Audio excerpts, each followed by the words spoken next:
Coming up on today's episode of the Money Pants podcast, proper goal setting principles. We believe there are 5 basic principles to setting and achieving your goals. We'll talk about what it means to have a negative goal versus a positive one, how to be specific when setting goals, the secret to achieving your goals faster, and what to look for in an accountability partner. Why negative goals backfire, how rewards and milestones can support you on your journey to accomplishing your goals, and why your motives matter, because they do. All this and more. But first, the joke of the day. My wife decided to take up the goal of jogging. She said to me, "I'm going to run 7 miles every day to lose weight." And I thought, how's that going to help? In 2 weeks, you're going to be 98 miles away.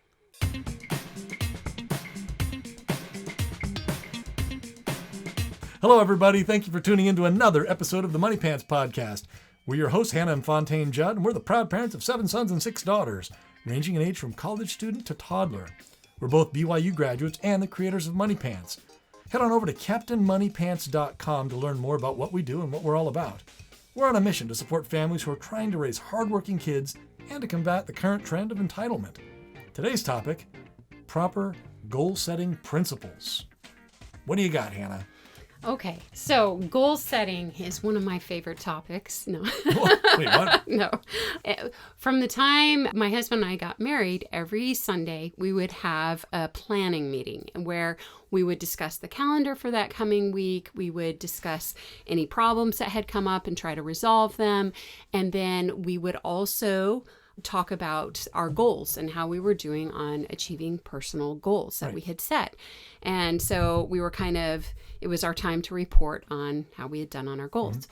Mm-hmm. And it was really annoying because every week my husband would be like, yeah, so I had, we'd have what our goals were written down from the week before. And he'd be like, okay, yeah, so I did that and I did that and I got that done. And how'd you do on your goals? I'd be like, oh, yeah, I didn't do well this week. I didn't get it done. and then after a few months of having to go, I actually didn't do that.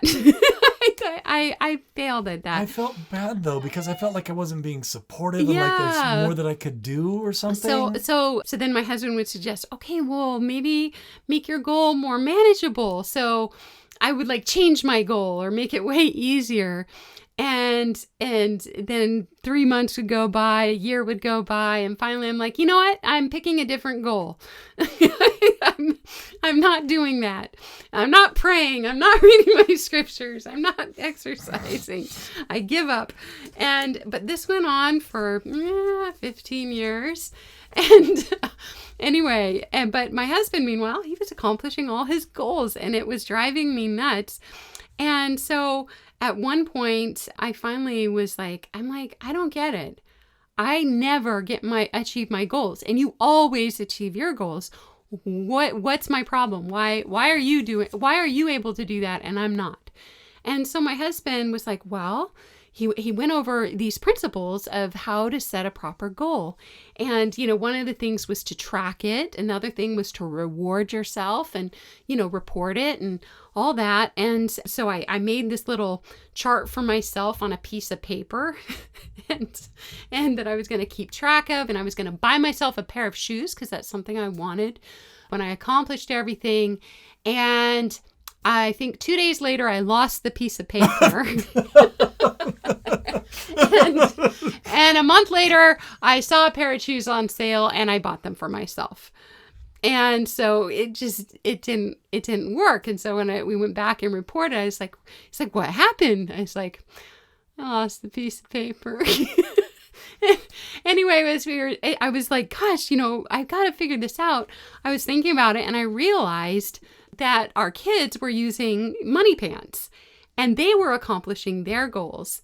And the way Money Pants was set up was the most effective way to implement the principles that my husband was talking about.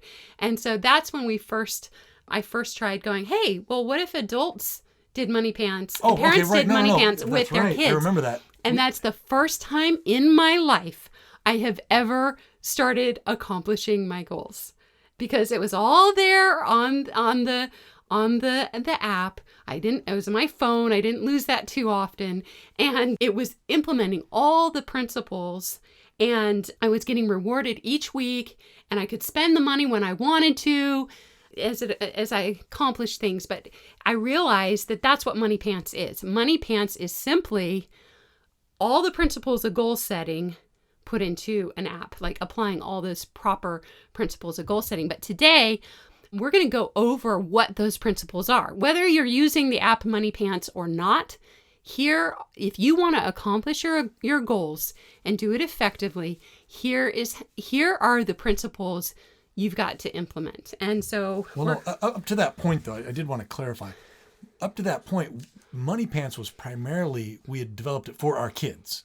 Yeah, it was just and a system for you our and kids. You and I weren't in the system. You and I just didn't use it. It was an app for parents to use with their kids. Yeah. And then you're like, wait a minute. Why? I want to do what my kids are doing. My kids are doing all these wonderful things.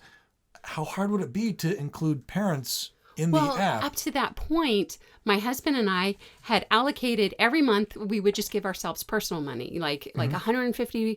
You have $150 this month, and I had $150. That's what we had done at one point in our marriage. And so every month, you and I had our own personal money. We could buy clothes. We could get our hair done. We could when we first get got married, gym it was memberships. like $20 yeah, a month. I think, no, it was $10. Was it 10? Yeah, when we were really, newlyweds, it was but like $10 we were able to a make month. that money stretch. Yeah. But it was great having that personal money. So when we switched over to Money Pants, all we did was, instead of just being handed that $150 of personal spending money, we earned it through achieving our goals. Which is stuff we would already do anyway. Yeah. So anyway, or things that we wanted to do anyway. Yeah. So it worked out. It worked out almost seamlessly. So 5 core principles of proper goal setting. They are, first, be specific and measurable. Every goal should be specific and measurable. Number 2, every goal should be positive and achievable. Number 3, every goal should have a deadline and milestones. Number 4, every goal, you need to be accountable to somebody or have some sort of accountability partner. And number 5, have a reward in place. So, but let's just go over these. First of all, goals should be specific and measurable. So I think, you make the goal of, and a lot of people do this, I'm going to be healthier this year. That's not a specific goal. That's very generic. It's a good idea, but it's not fleshed out. It's not solidified. It's too generic. And what do you mean by healthier? Are you going to drink more water? Are you going to exercise once a week? Well, what's the criteria? How do you know, first of all, how do you know you've accomplished the goal? I am healthier now, I guess. How do you know that? What I think a better way would be, what's the end result that you want?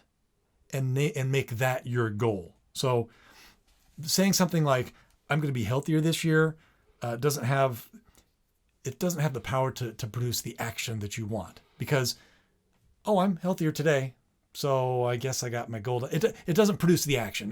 When you make a goal, you want it to have power to motivate you to act.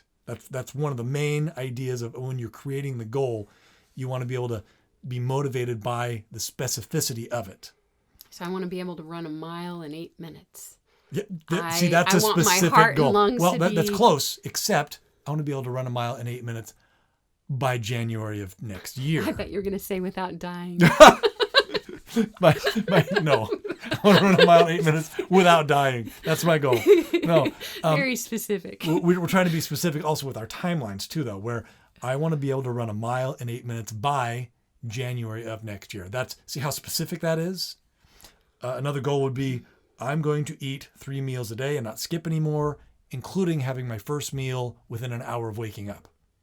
Like, that's pretty specific. You could even be more specific of what qualifies as a meal and when the meals have to take place. But the idea is, the more specific it is, the more satisfying it is when you achieve it, but also the more power that it creates when you're trying to accomplish it. It's a weird thing, but it has to be specific. Yeah, I've heard people like, I want to do more service. I want to be more service-minded. That's my goal. But that's kind of like an overarching change that you want to make, but you have to, in order to achieve it, you have to have something specific in mind, like a ladder, steps that you're going to take. Exactly. To achieve that. You know, and okay, so you bring up a really good point. You're talking like the master goal of where you want to be or who you want to be. But in order to achieve that, that's like being at the top of the ladder. And you're looking at the top of the ladder going, I want to be more service-minded. I want to be kinder. Yeah. But the goals should be like the rungs of that ladder. And so you can create a whole bunch of different goals to help you achieve that master idea. But if you don't, here's the problem with climbing a ladder. If you don't have rungs, if you don't use the rungs, you'll never get to the top. So I think that having that master goal, that's commendable. That's great. That's a good idea. But until you make specific steps to achieve that, you're not going to be effective. And it won't happen. It'll never happen. It'll just be a hope or a dream, and that's where it'll stay. But each one of those rungs on the ladder is like a specific goal, and that's what we're talking about, is each one of those rungs. In order to create those rungs, you have to apply these 5 principles. And one of them is to be specific. So I think... Be specific, Bob. Yeah, be specific, Bob. Thank you, Bob Parr and his boss. But then the second part of that is to be measurable. So in order for it to be specific, I kind of mentioned that where I want to run an 8-minute mile. That's a specific goal by January of next year. So it's measurable. So I think a bad example would be my goal is to be better informed about the world. Well, that's a poorly worded goal. How do you know you've accomplished it? A better goal would be, my goal is to read from the newspaper at least 15 minutes every day.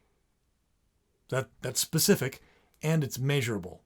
And maybe you'd say, I want to read from the New York Times for 15 minutes every day between the hours of 11 o'clock and 12 o'clock or whatever. On my lunch break. Yeah. So the key is to be specific and measurable so you know you've accomplished it. And the rule of thumb, kind of the trick is that an outsider watching you would be able to tell if you've accomplished your goal or not. That's how you know if you've been specific and measurable, is if somebody looking from the outside could say, oh yeah, they can tell if you've achieved your goal or not. Mm-hmm. So if someone's out that's why the whole running thing works so well, where you're like, okay, if somebody at the park was watching me and I ran around the track 4 times under 8 minutes and it's December of this year, they'll be like, oh yeah, they accomplished their goal. I could see that. So that's the first principle. It's got to be specific and measurable. Second principle, positive and achievable. I know you have some thoughts on this, but I just want to let me crank this out real quick. This is a huge mistake pretty much everybody makes when they set goals. They set a negative goal. And what do I mean by that? I mean, they set the goal, I'm going to stop smoking. Negative goals are things that I'm going to stop doing. I'm not going to do this anymore. A goal that says you're not going to do something. That's what I mean by when I say don't make negative goals. Because I'm going to stop smoking. That's a good desire, but it won't work. And there's a couple reasons why. First of all, as you're working towards this goal, what is it you're thinking about? Smoking. Yeah, I'm not going to stop. I'm not going to smoke. I'm not going to smoke. What are you thinking about? Give me my cigarettes. Smoking, and your brain actually can't process negative. It can only process the input of smoking. So your brain's thinking smoking, and then of course, what are you going to do? You're going to be, oh, my brain wants to smoke, and it's actually counter productive because you're not only are you not smoking, you're actually thinking about it more than you were when you were smoking, and which leads you to end up smoking. You know, that's funny because just this morning, the kids and I were watching a seminar about addictions, and they were talking about people overcoming like cocaine or methamphetamine addictions. Mm-hmm. And one thing that seemed to be very helpful was if they set goals to do something else, like take up basketball or where they took up a new hobby or a new focus. That was one of the things that would help them a lot overcoming their addictions, is if they would take up something healthy and active. Well, that's the problem. Again, if you set a negative goal, let's say you actually accomplish it, where you stop smoking. Now there's a void in your schedule. There's a void in your routine that smoking used to fill. If you don't set a positive goal, all you've done is you've created a vacuum in your schedule, in your routine, that's going to get filled by something. And so you need to make that decision of what that something is going to be. Unfortunately, people will give up, and you could probably think of people in your own life that you know, where they give up one vice simply to replace it with another. I stopped smoking, but I started drinking. I stopped gossiping, but I started excessive Facebooking or whatever, where they took one thing that they stopped doing, but they didn't replace it with something positive that they wanted to do. And so it just got filled right back in with something else that's equally bad or sometimes worse. Yes, I did have an experience with this. When I was a teenager, my church had a goal-setting program called Personal Progress. And one of the goals you could pick was to not criticize others for a 3-week time period. That was one of the recommended goals? Yeah, it was one of the, you could choose it. And I chose that. I'm like, I really want to do that. I want to not be criticizing other people. You felt like you were being too critical and you wanted to be like, okay, got it. And so I set this goal and I kept goofing up on it and restarting over the 3 weeks and restarting over. And by the end of the year, a whole year went by and I could not get that goal accomplished. And finally I felt like, wow, I'm just a really mean person. And I felt like in order to get that 3 weeks done, I had to just not talk for 3 weeks. And so it didn't quite accomplish. I'm going to be mute for 3 weeks. Yes. And so looking back, what would have been a proper goal at that time is it just so happened I was only getting 5 hours of sleep a night because I was kind of overdoing it with my schedule. And so probably going to bed earlier would have been a better goal, or saying, hey, each time I meet somebody, I'm going to think of something positive to say about them or to them. Well, okay, but that brings up a good point. But that would, instead of thinking of something negative about them, I'm not going to criticize them for that. It would have been, okay, what's good about this person? What can I say good about this person? That would have been so much more effective. Well, if you had though, like a parent or a mentor kind of walk you through these things, you probably could have avoided that pitfall of making a goal. Oh, I'm not going to be so critical. A parent could have been like, well, maybe you should stop eating stuff you're allergic to. Yeah. Or maybe a better goal would be... Or skipping my meals. I was always hypoglycemic. To get more sleep. Yeah. Or to stop overdoing it. That would be a better goal. Or make these goals in conjunction. Yeah. And so that one goal all by itself, it just was not the most effective thing. But if I had met a person and I'm like, okay, I've got to think of something positive about this person, I could have done that. And it would have kind of taken the place where it would have become more of a habit of, let me think of something good. Let me think of something positive. And that would be more achievable than, I'm not going to think anything mean. I'm not going to say anything. Because what are you thinking about? I'm thinking about all the things I don't like about them. Exactly. So let me back up a second. You said you in a year trying to accomplish that? I could not get it done. So I'm just curious. You said you felt like... And that's actually where it started, where I'm like, I can't achieve goals. If I make a goal, I can't achieve it. You're like 16 But it made it worse. And I'm like, if I make a goal, I actually get worse at it. Well, no, so that's my question is, how did you feel at the end of that year? Like you said, you felt like you were a bad person. I had become more critical. I had actually become more critical. But not only did you feel like you'd become more critical, but that you couldn't actually achieve goals, right? Like you were somehow this loser. I felt like if I made a goal, it would automatically mean I couldn't achieve it. It was this weird thing. Like it was this. That's awful. Yeah, it is. I'm sad for you. That's awful. That's where it started. But if I had known, like, oh man, I feel really bad. That's but the point is, if I had known, I could have made that into a success story and easily accomplished. Yeah, and that would have been awesome. Yes. Okay, so I think you proved the point. Yeah, make positive goals. Make a positive goal. Don't make a goal of, I'm not going to do it. I'm not going to do it. I'm not going to do it. Don't do that. But I want to talk about that. So when you're coming up with your goals, sometimes it's not clear. Like, I want to stop smoking. That's my goal. I don't know how to replace that with a positive goal. I think a good way to come up with that is to ask yourself, why? Why do I want to accomplish this thing? Mm-hmm. And sometimes the goal will present itself at that point. Well, maybe you're pregnant, or maybe, you want to be pregnant, or perhaps the reason is you want to be healthier and live longer, or maybe you're tired of the smell, or you want to set a better example for your kids, or it's just too expensive, or it's just something that you never really wanted to get involved with in the first place. And so what you do is you take that and you're like, I'm going to be a better example for my kids. That's the top of the ladder. Yeah. Instead of I'm going to stop smoking, you figured out why you want that to be the case. And then you reframe it as a positive thing of, I want to be healthier. I want to set a good example for my children. I want to save more money, whatever it is. That's then the top of the ladder. And then the rung would be, I'm going to eat 3 square meals a day. I'm going to eat more fruits and vegetables. Uh-huh. I'm going to go to a dance class. I'm going to replace it with something good, something and all positive. Those things have proven to help people who are smoking. Like if they start eating more fruits and vegetables, right. If they take up a sport or something, those are proven ways to overcome the unhealthy habit of smoking. Exactly. So the rule of thumb is for this second step of being positive and achievable. Oh, we haven't even covered achievable yet. So let me get there. We talked a lot about being positive, and that's kind of that's where most people stumble when setting goals. Set a goal of what you're going to do, not what you're not going to do. Correct. And then but it needs to be achievable. And then you're like, well, duh, it's a goal. But a lot of people set goals that are unachievable. They're too grandiose.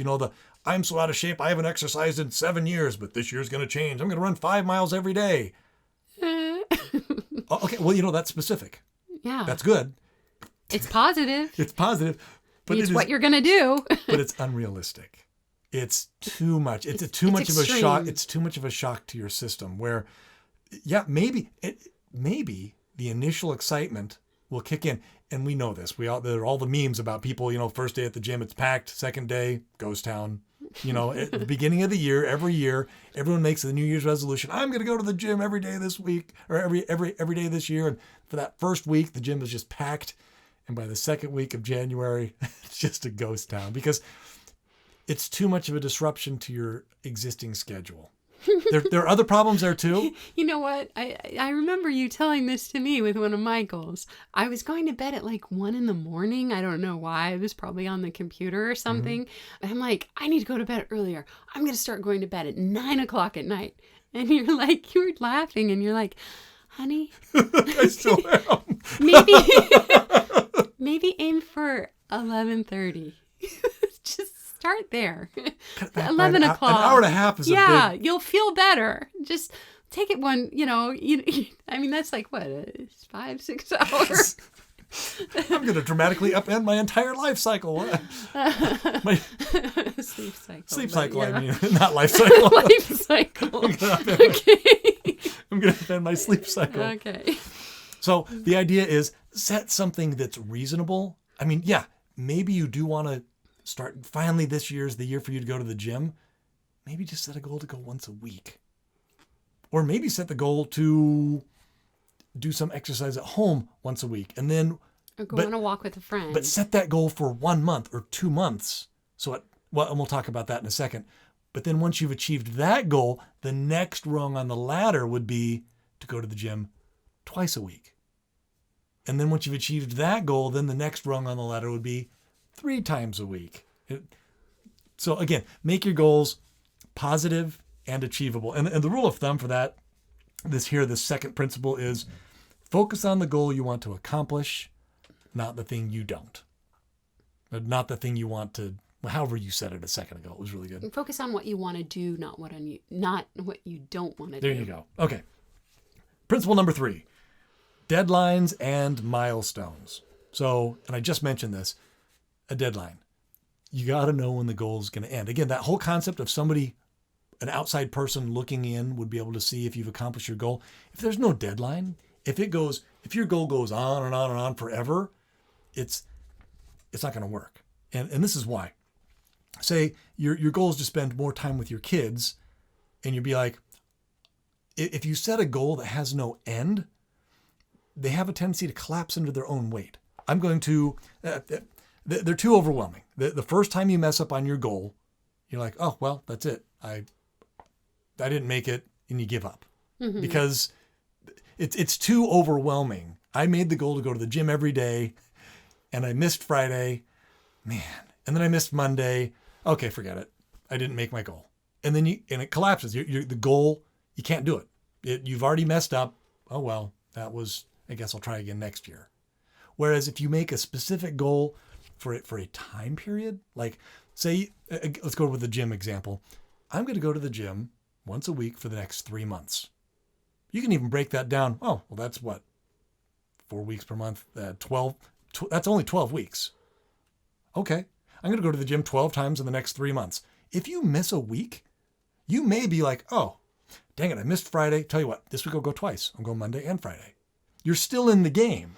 Well, with the Money Pants app, I like setting milestones on there because it goes off of a weekly. If you go a whole week accomplishing your goal, you get a mastery point, and it keeps track of your mastery points. So you can set milestones and say, hey, every week I get a mastery point for, let's say you set the goal to write in your journal every night. Right. And you go the entire week writing in your journal every single night. That week you get a mastery point. And so what you can do with the app is you can set up milestone rewards where, hey, if I earn 12 mastery points for journal writing, I'm going to, hey, I'll take you to the water park. Or right, yeah. You can set up something. Or if your kids like working on a problem that they have, like, for example, we had a child who was picking at their acne. And they didn't want to. And so instead, we're like, okay, if you instead care for your skin and, do this skincare regime, and you're gentle with your face and you take care of your skin. Skincare regime? Yeah, like a regimen? Yeah. Oh, regimen. Oh dear, I said it wrong. Okay, if you take care of your skin every night and you get this many, hey, we have this reward set up for you, because we knew it was something important to them that they were trying to work on. And that worked really well, is to say, hey, if you can make it 8 weeks, if you can make it 12 weeks. Right, because there's an end that they're working towards. But what was nice is that every week your opportunity to earn that mastery point started over again. And so I like that about Money Pants, because you don't get discouraged about getting it, because you kind of have a fresh start every week to earn mastery points towards your milestones. Exactly. And that you bring up a really good point. The whole concept of milestones is the classic, your goal to eat a whale. Your goal is the top of the ladder, whatever it may be, and then you have all these rungs. Well, it's like, my goal is to eat a whale, but I got to break it down into all these smaller parts. Well, how do you eat a whale? How do you eat a whole whale? Well, in order to eat a whale in a year, you got to break it up into 12 sections, one for each month. Then you break it down into weeks, then into days, then into meals. And all of a sudden it's like, oh, well, this isn't that bad. It's not insurmountable anymore. But if you look at the whale and go, how am I ever going to eat that whale? You're like, yeah, it's not going to happen. It'll never happen. Unless you don't like whale meat. And then you've got... No, it's an analogy. Anyway, but you're still eating the whale. It's just, it's not overwhelming. You've broken it up into little, pardon the pun, bite-sized pieces. And that's the whole concept behind these rungs that we're talking about when you're trying to achieve these goals. Is you have a deadline, but then you also have milestones. And milestones are kind of like rungs on the ladder. These moments where you're like, yes, I accomplished that part of my goal. I'm getting further towards reaching the overall. So I think a good example would be, maybe you have a kid who has the habit of fighting or teasing. So you could say, well, Billy, if you go the whole week being a peacemaker, you can have a friend over on Saturday. Or, if you can go the whole day being a peacemaker, you can watch, your favorite show for a half hour tonight. Or if it's really a problem, you go, well, if you can go until lunchtime being a peacemaker, I'll let you have 2 cookies instead of 1, or even worse. Okay, if you can go the next 15 minutes being a peacemaker, I'll give you a jelly bean. Where the end goal is to get your kid to go the rest of their life being a peacemaker. But that's insurmountable. That's the whole whale. So what you they're do, just going to get overwhelmed if you present it that way. So you're like, okay, well, I'll set a goal for the year. Well, that's not going to work. They can't even last a month. They can't even last a week. Some kids can't even last a day. So what you need to do is make the goal smaller. Reasonable for where they're at. But then, as they accomplish that, mark those little milestones. Oh, wow. Okay, you went the day. Very good. You accomplished that goal or that part. I guess milestones are kind of like parts of a goal where you accomplished that part of this goal of going the whole day being a peacemaker. You made it to lunch. Way to go. Can you make it to dinner? Let's see. Oh, wow, you made it to dinner. All right. Can you make it till bedtime? Boom. Then at the end of the day, you've broken it up into these 3 little parts. They made the whole day. And we're going to talk about rewards in a second, but you broke it up into these little milestones, these little sections of your goal. And all of a sudden they're like, oh, wow, I can do it. I remember hearing a story a long time ago from a guy who, I don't want to use all these smoking analogies, but it was, where a guy smoked cigars and he didn't like it. And he was driving, and this is, probably 50 years ago. He was driving in the car, smoking a cigar, and he noticed the back windows were all covered in the cigar smoke, whatever. And he had kids there, and something just clicked, and he's like, what am I doing? This is a nasty habit. It's bad for my kids. It makes a mess. I don't want to do this anymore. He said, you know what? I'll just go to the next rest stop. They were on some road trip. And he's like, I'll go to the next rest stop without smoking. And he made it to the rest stop. And he's like, oh, I made it. Okay, well, I'll go to the next rest stop. And all of a sudden he's like, oh, I didn't smoke the whole time to the next rest stop. He's like, okay, well, maybe I can go till we get home. And he didn't smoke until he got home. He's like, wow, maybe I can go the rest of the week. And he went the rest of the week. He's like, wow, that's amazing. I bet I could go 2 weeks. And he just kept expanding the goal. Oh, wow. And he's like, it worked. I haven't smoked in 50 years. But he had set these little tiny goals for himself. So, like, for instance, I've made many goals in my life for little things that I want to change, but I always have to set that deadline and a milestone. I heard years ago a story about an Olympic swimmer who got and I can't remember the details, but it was something like they got a silver medal in the Olympics, and they had lost by like a second or a second and a half, which, in the Olympics is huge. The difference between a second, between first and second place, 1 second is an eternity. And they're like, how in the world am I going to close the gap to get the gold? 1 second is, they're already going as fast as they can. They've been training their whole life and they're already going as fast as they possibly can. How are they going to get faster? Especially a whole second faster. And they broke it down. They're like, okay, Olympics is, 4 years away, blah, blah, blah, blah. If I shave off, and I can't remember the details, but something like if I shave off 1,000th of a second, if I go 1,000th of a second faster every day during practice, I'll be a second faster by the time the Olympics roll around again.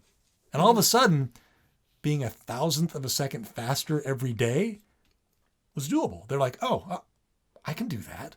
And they worked with the trainer, and sure enough, every day they improved by 1,000th of a second. And by the time the Olympics rolled around, they actually were faster than they wanted to be. And if I remember right, they ended up winning the gold, and it was a big happy ending where, oh wow, little tiny goals led to the overall goal of breaking it down into something that was reasonable and just not overwhelming. Right. I think that's the 1,000th of a second improvement. Right. That's the bite. This is better than what I was doing. That's the bite of the elephant or the bite of the whale. Yeah, exactly. So, all right, now so now we're on to, so rule of thumb, if you're going to eat a whole whale, break it down into bite-sized pieces. That's the whole concept for, when setting deadlines and milestones. Principle number 4, an accountability partner. This is, I think a bad example would be, I'm going to use my smoking buddy to help me stop smoking. Or I'm going to use my drinking buddy to help me with my drinking problem. That's not effective. And I'll explain why in a second. But it would be better to say, I'm going to confide in my priest or bishop and report to him every month with my drinking problem or my online gambling problem or whatever it may be. Where the accountability partner is huge when it comes to setting goals and achieving goals. We kind of, up to this point, we've kind of been talking about setting goals, but this is kind of where the tide changes, where now we're going to be talking about how to actually achieve them. And having an accountability partner is huge. There's a quote, something like, make sure I get this right. Where performance is measured, performance improves. So if you're measuring how you're doing, you're going to get better. But when performance is measured and reported, the rate of improvement accelerates. So this is the key to getting it done faster, achieving your goals faster. And more efficiently. And it's more satisfying, because when you're achieving your goals at a faster rate. Yeah, you're seeing that progress, which is exciting. So the idea is when you report your progress, you improve faster. So, and that's why when we set up Money Pants, the whole concept was the accountability partners are embedded in there. You have to have a parent in order to administer Money Pants. They are the accountability partner for the children. And so really what payday is an opportunity for your children or your spouse to report how they're doing. Exactly. And so don't think of it just as payday. It's once again, the goal of Money Pants is to teach your children to work, but it's also to help them reach their potential, help them achieve their goals. And so payday, it's their chance to report to somebody how they're doing. And that's not for you to go, oh, you did awful this week. Them just having to say, okay, I didn't achieve this goal at all this week. You say, oh, if you're the accountability partner, it helps if you just say, okay, well, why not? Or what could help you? What do you think could help you? No, there's so much power there knowing you're going to be reporting to somebody. Let me give you an example. One time, one of my kids set a goal to write in his journal every night. Mm-hmm. And it's payday, and I think you said, okay, you didn't write in your journal. Why didn't you write in your journal? And just out of curiosity, and he's like, I don't have a pen. And you're like, okay, let's get you a pen. Solve that problem. And the next week he came back and he was having success. But when you report it and you actually have to answer these questions, and they weren't like accusing or anything, it was just a simple, okay, knowing you're going to be giving a report as to how you did, knowing that, yeah, more often than not will help motivate you to do the goal. It's just human nature. It's knowing really powerful. Knowing that you have someone that you're accountable to raises the motivation level way higher. Knowing that there's going to be judgment day at the end of this life, you're going to have to report what you're doing. Yeah, exactly. But anyway, so when you do payday, do not think of it just as, oh, here's your money. It's that opportunity. Yeah, it accomplishes more than one thing. And you're supposed to go through and review, and it actually gives you details about each one of their jobs and their habits, how they did during the week. You tap on it, and it tells them they did it Monday, Tuesday, Friday, and Sunday, but they missed, whatever days they missed it. The idea is to go through each one of those things, each one of their 10 habits and however many daily and weekly jobs they have, and go, okay, how'd you do? And give an accounting of how they did. Yeah. Well, for example, sometimes they go, oh, well, I never get my goal accomplished on Tuesdays and Thursdays. And you're like, why not? Well, I take dance classes in the evening, and that's usually when I do my goal. And so I end up not doing it.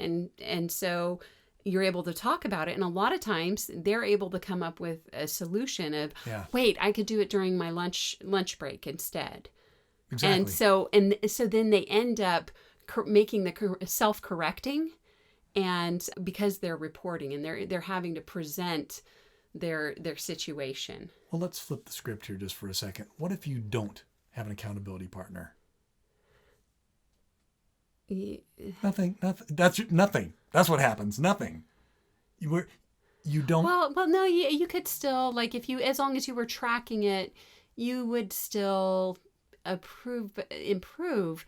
But it's just not going to happen as quickly. So much more effective. Well, I think it's way more effective to know you're going to be giving an accounting of how you did.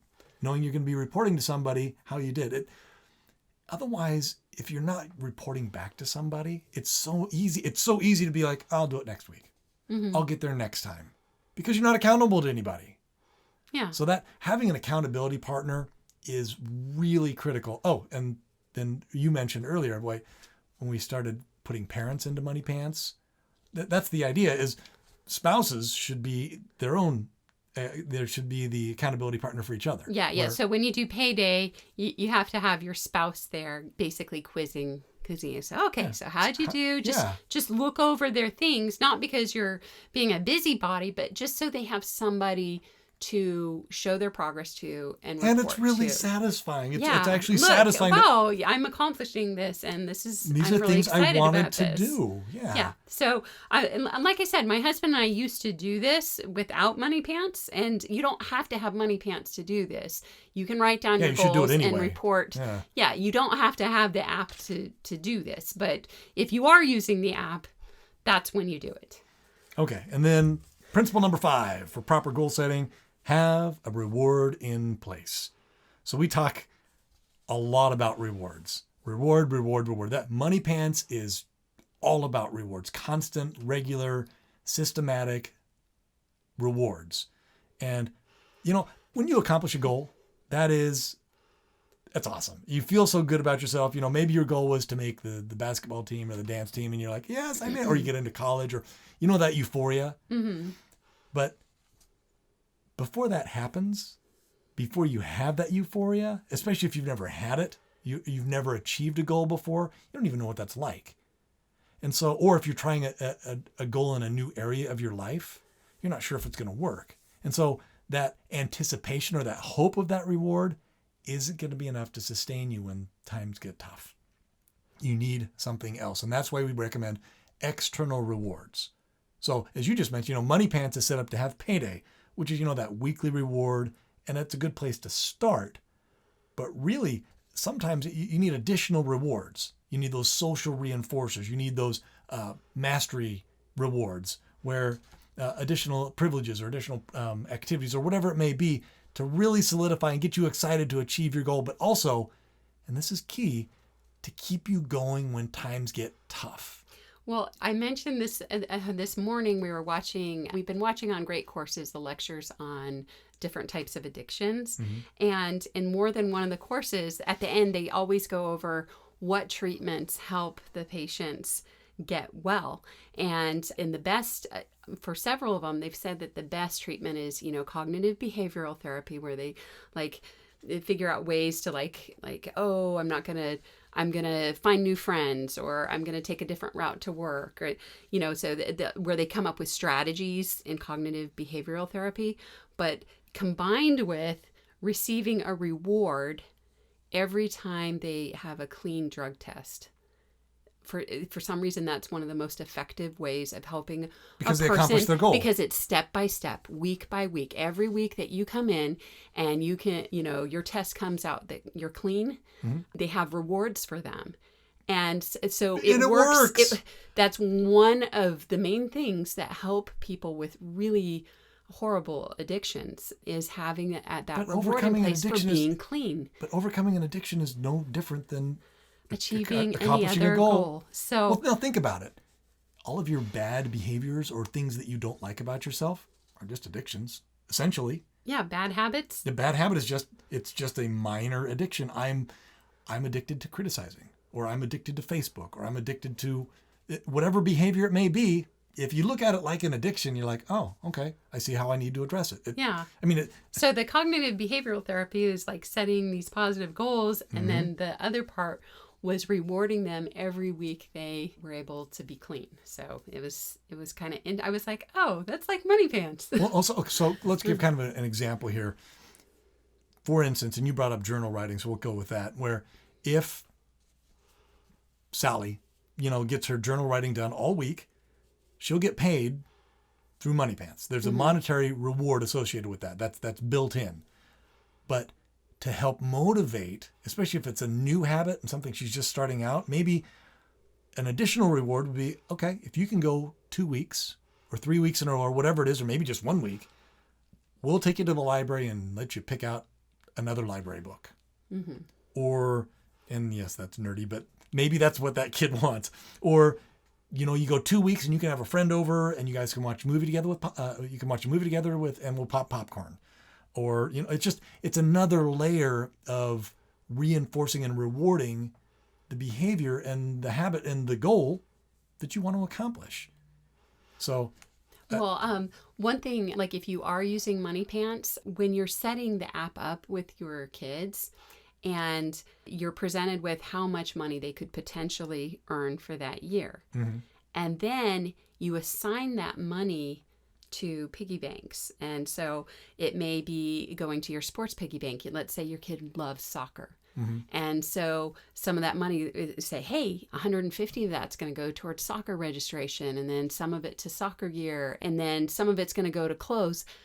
You're not just budgeting. These are actually rewards.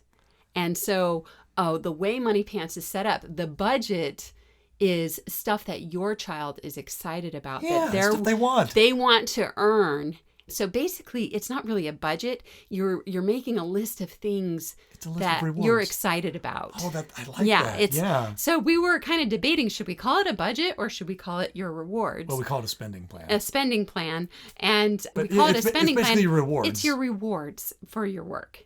It's what motivates you and will keep you going when it's hard, when achieving your goals becomes hard. Okay, no, hey, soccer's coming up. I really want to keep going. So keep that in mind if you are using the app. But if not, have things that you're working towards that you're excited about. And along those lines, I think that's really key. It kind of ties into what you just said, but also going back to the whole accountability partner thing, parenting, having a parent involved, where don't set goals for somebody else. Don't set their goals. Oh, I want you to be president. Well, what if they don't want to? It won't work, and they'll fight you every step of the way, and it'll be miserable for everybody involved. You actually can't effectively set goals for somebody else. You have to find out what goals they have. And that's why we made it as customizable as it is, where you have all these different habits and goals that you can set for yourself. But if you're helping your kids set this up with Money Pants, get their input. Yeah. Observe them, watch them, pay attention to what they like, what they don't like. And they should be the ones, like we talk to our kids all the time, what goals do you want to set? And there's plenty of preset goals that we offer, but talk to your kids and there'll be ones that they'll get excited about, where like Falcon wants to model. He loves the modeling and the 3D animating program, whatever. He wants to do a certain number per day. He's 11 years old. And that's his goal. Yeah, when I sat down with him, I'm like, okay, what goals do you want? He's like, well, I want to get really good at Maya. He wanted to certify? He wanted to get certified. And I'm like, well, how are you going to do that? Like, what do you need to do? He's like, I want to watch one tutorial every day. And so he put that on his, when he was done making his list of goals, he was so excited about the list of goals that he had. And one was to compose a song on GarageBand once a week, which you guys listen to. So we put them at the end of the we make you listen to them, right? Anyway, but we make you listen. Yeah. Sit down. I'm making a goal for you. No. Anyway, but the older the kids get, the more excited they become about that part about the app. So, if you have really little like very young kids, you kind of do like set the goals for them. But as they get older, as they get around 10 years old, maybe 8 years old, go to the bathroom older, outside your pants.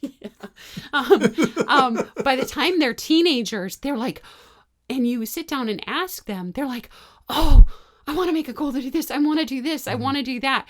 They have so many things that they want to accomplish, where that's what they're excited about with the app is accomplishing their goals. And if your teenagers or young adults who are using it, they're way more likely to be on board if they have a list of goals that they are personally passionate about achieving, that you're not telling them what to do, whereas they're like, this is where I want to go. I want to be able to get into this college, so I'm going to do this and I'm going to do that. And then as the parent, then you're the support group for your children and encouraging them along. You're like a cheerleader almost. Hey, like, go for it. I'm going to reward you. I'm going to set this up. I'm going to do everything I can to support you. And so it'll be a positive thing, because then they feel supported with what they're trying to accomplish. Rather than you foisting whatever you think they should be doing. Yeah. It's totally different when they're the ones with the goals and they're after it themselves. And you're there supporting them. And it's really cool. The dynamic really changes, where now they look to you for that support and that help. And Mom, how do I? And they feel understood too. Yeah, and it's really cool and it's very satisfying. So for Right. principle number 5, the rule of thumb is achieving goals is not enough of a motivator to keep going when times get tough. So you need to have attach additional rewards to get you through the times when you're just tempted not to do your goal. So yeah, a bad example would be achieving the goal is good enough for my child. Better would be if my child is able to get their journal writing done all week, they'll get paid, $3. But the best would be if my child writes in their journal all week for 2 weeks in a row, they can have a friend over with popcorn. So we're just layering these levels of rewards. And because sometimes just the reward itself of accomplishing a goal just isn't enough, especially for bigger goals. Yeah. When our son Caleb was 11 years old, he was in the Boy Scouts of America, and he was behind. He hadn't had a lot of support with it, and he was behind.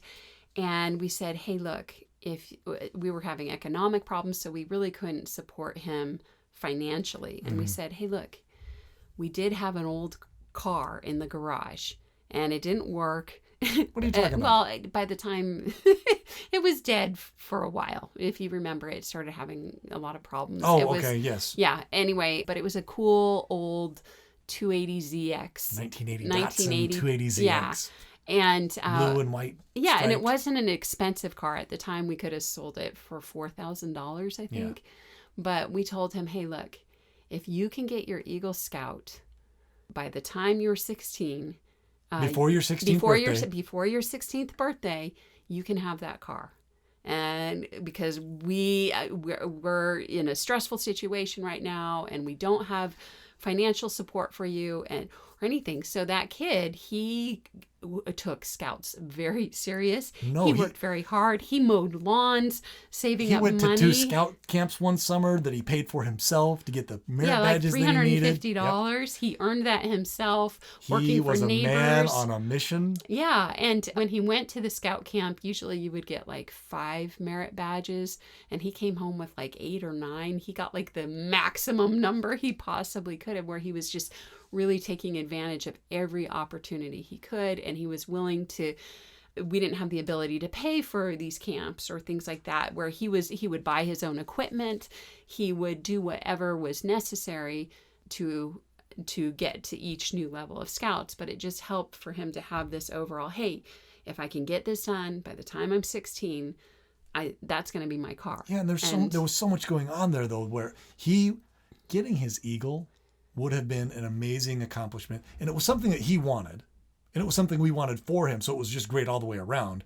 But that in and of itself would not have been enough for that overwhelming task of trying to get your Eagle. Especially, during the football season when he didn't have time and he was so tired and he was taking AP class, and it was overwhelming. And that Eagle thing, it would just been too easy to be like, yeah, I'm just not going to make it. Mm-hmm. But knowing there was that car waiting for him. It kept him going when times were tough. It really did. And so similarly, a lot of parents give their kids cars, like maybe not expensive cars, maybe old junker cars, but instead of just handing them over, let them earn it. Like things by accomplishing something that they want to do, though. Turn it into a reward. Mm-hmm. And so, he's very proud of himself for, becoming an Eagle Scout and what he accomplished. But he knows what that car represents. And every time he drives that car, it reminds him, hey, you did that. You accomplished that. That was good. Yeah, that was impressive. Awesome. It was impressive. Yeah. When you're setting goals, it is very important that you examine your motives underneath the goal. And the reason I bring this up is it's something I'm sensitive about because of an experience I had. When I was a teenager, I was with a ballet company, and I got a lot of pressure about my weight. And I was always the pudgy dancer, the overweight dancer. Because you weren't 80 pounds? Yeah, and I'm not. I've never had a thin build. I have a more stout build. And so... Sturdy legs. Sturdy legs, right. Thank you. Anyway, so I would set a goal. I'm going to lose weight. And my motives were, I'm ugly. I'm unlovable. I'm a failure. Boys don't want to date me. I'm Did you not going to. actually think that? Yes, I thought that. I You remember actually told yourself at that. one point walking around at BYU campus thinking, all these girls have boyfriends and they're holding hands and they're all thinner than I am. That's why I don't have a boyfriend right now, is because I'm ugly. I'm ugly because And you're unwanted. You're and unlovable. I was unwanted. I was unlovable. Wow. I even had somebody tell me if I didn't lose weight, I wouldn't get married. And so it Prove was like, them wrong. oh yeah. No, I'm kidding. I'm a failure. I'm ugly. And so I would set this goal of, I am going to exercise and I am going to lose weight.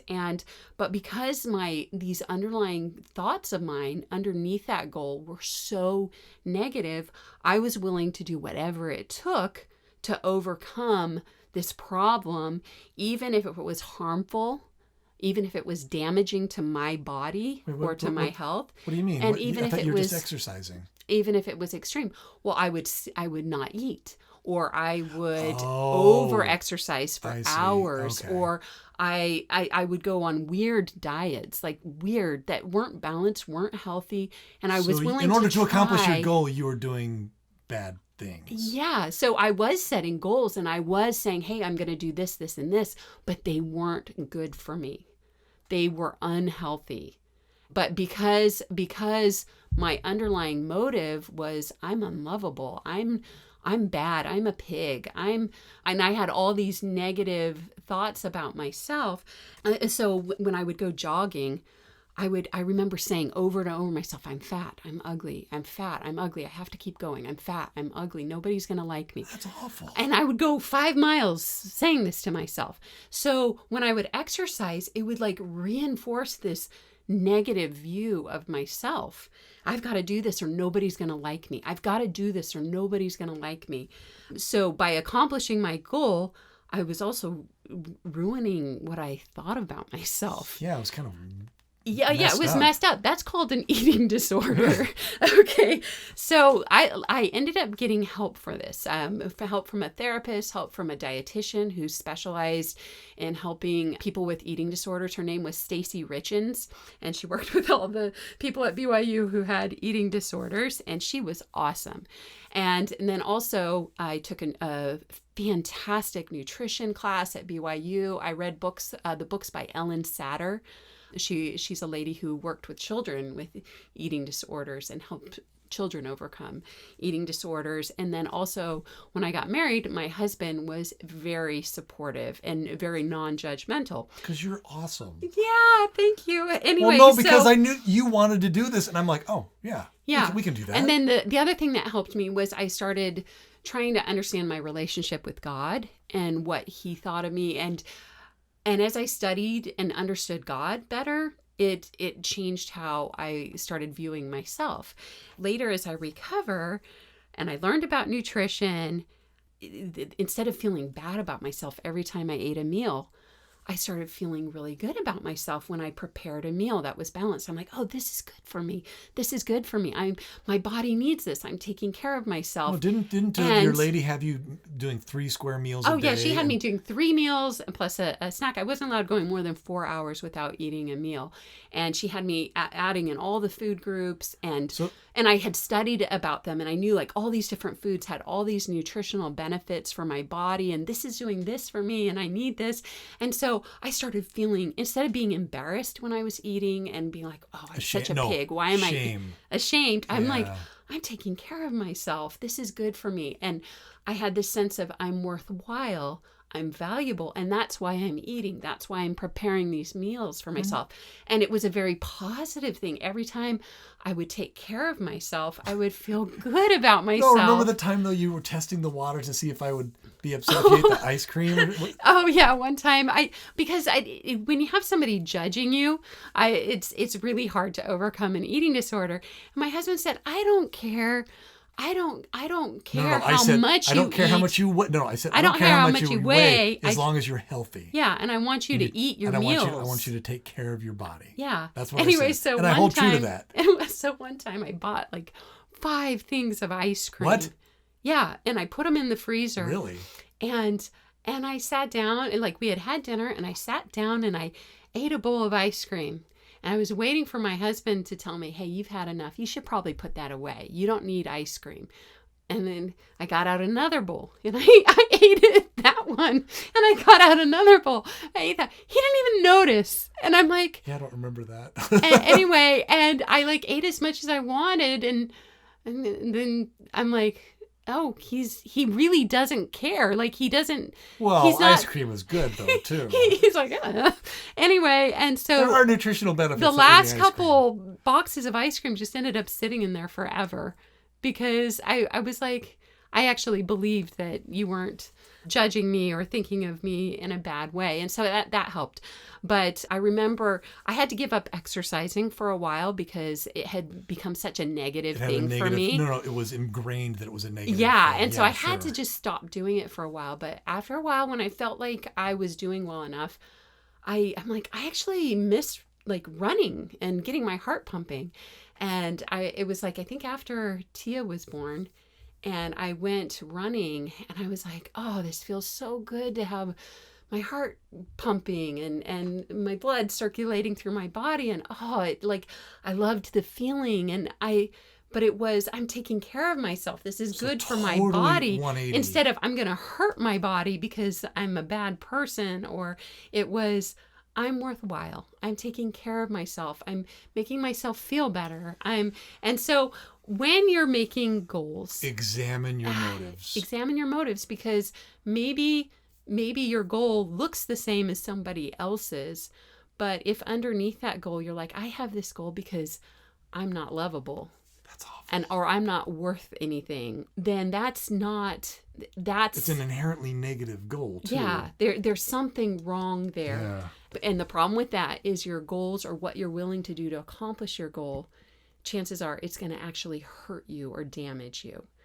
And so you want to pay attention to that and be sensitive to what your motives are for that goal that you've set for yourself. So my experience of making a goal that had a wrong motive, I know I'm not alone with that. For example, I once read a relationship book that I think was awful. I think the book was absolutely awful. But at one point, wait, what was that? What was the name of it? The Rules. The Rules. That was it. Okay. And wait, is that the one you had me read? Yeah, it was this book where, you've got to act like this. You've got to do this. You've got to act like this. You got to do this. Never let, the guy you like see you without your makeup on. Never do this, always be smiling. Never let him see you be sad. Never. It had all these little tricks and rules to follow. And then towards the end of the book... How to properly motivate the guy you want to marry. Got it. Yeah. Anyway, and towards the end of the book, it said, okay, and then you're going to get married. But keep in mind, when you get married, these rules don't end. In other words, these little games you're playing, they have to keep going. But at the end of the book, they said, hey, if you follow the rules, you don't have to worry about your husband having an affair. You don't have to ever worry about your husband beating you or leaving you. And I'm like, oh my goodness, so you didn't wear your makeup, you got overweight, and that's why your husband's beating you. It's your fault. You didn't wear makeup today. So I've met women who they're like, I'm not wearing makeup. I don't want people to like me because of my makeup. I'm not shallow like that. And that's why, is because of books like that. But think about it. If you're putting on makeup every day because you don't want your husband to beat you or have an affair, that's a very awful motivation, that you're unlovable unless you paint yourself up with makeup. But if you're styling your hair and putting on your makeup because you are valuable and you are lovable, then it's not destroying your self-esteem. It's you caring for yourself.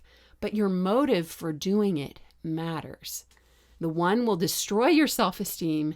The other is just going, yeah, this is part of me caring for myself and who that I'm worthwhile. I I am valuable. am I am worthwhile, worthwhile. and that's why I'm doing this.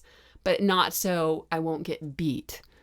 so anyway, but so I know though I'm not the only person that has had a problem with making a goal and where you step back and examine the underlying motive, and it's not healthy. And so you want to make sure that they're always at the base of it. It's the belief is I am lovable already. I am valuable. I have inherent value. I have inherent value. And that's why I'm doing this, not the opposite. So anyway, that's very good point. Motives matter. Yeah. Wow. Good point. I really like that. So, I mean, just a quick recap. There's 5 basic principles that we believe will help you make and achieve your goals. And those are, goals should be specific and measurable. Number 1. Number 2, they should be positive and achievable. Number 3, you should have deadlines and milestones. Number 4, you should have an accountability partner. And number 5, you have to have a reward. Any reward is better than no reward. And as you just said, when you're making the goals, though, and all along the way, make sure you're analyzing your motives. Why are you setting these goals? What are your motives for trying to accomplish these things? And just be honest with yourself. And that, I guess that kind of goes without saying, but maybe not, where be honest with yourself. And if you're the parent and you're helping your children to come up with their goals, be honest there too. Are you trying to live your life through your children? Are you really trying to help them? Support them in who they want to become. Yeah. So that whole honesty thing, and we'll get into that that's a whole different topic in and of itself. And sadly, there's a whole bunch more about goal setting that we could talk about, but as usual, we're out of time.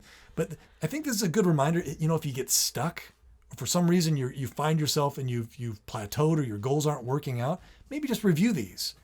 And obviously, if you use the Money Pants app, there's a lot of stuff in there. You've got your 10 daily goals, but you've also got milestones and mastery. But I realize that Money Pants, it kind of seems like a chores app, but it's really not. It's just it's a goal setting tool for you to help you make and accomplish your goals in a nutshell. So that's all the time we have today. Enjoy another song from the jammin' Falcon Jasper, the 11-year-old Tub Thumper. See you next time.